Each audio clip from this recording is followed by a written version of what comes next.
Olá galerinha, tudo bem com vocês? Sejam bem-vindos a mais um vídeo. E no vídeo de hoje nós vamos aprender a como desenhar o codezinho da Turma da Batatinha. Então já vai sentando o dedo no like se você gosta de desenhar, se você gosta da Turma da Batatinha, se você gosta do codezinho. Comenta aí qual é o seu personagem preferido da Turma da Batatinha. Eu conheci eles mais recentemente. Na verdade, eu já tinha ouvido falar deles, mas recentemente eu quis trazer eles pro canal. O traço é bem característico, bem estiloso. O codezinho é um personagem bem interessante. Essas cores douradas deles são muito bonitas. Se inscreve no canal se você ainda não é inscrito. Estamos buscando a meta de 50 mil inscritos até o final do ano. Estamos bem perto, falta somente 5 mil inscritos. Conto com a ajuda de você que é novo aqui. Se você já é um fã do canal, um cara que tá vendo sempre os vídeos, deixa aquele comentário, fala o que você acha do tema, dá aquele like, dá aquela hypada no vídeo para esse vídeo alcançar mais pessoas e eu continuar trazendo vídeo de qualidade para vocês. E sem mais enrolação, pega o lápis, pega a folha e bora desenhar.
Então é isso, pessoal. Muito obrigado por ter assistido o vídeo até aqui.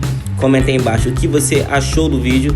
Assista os outros vídeos que estão aparecendo pra você aí no card. Valeu, tchau, fui.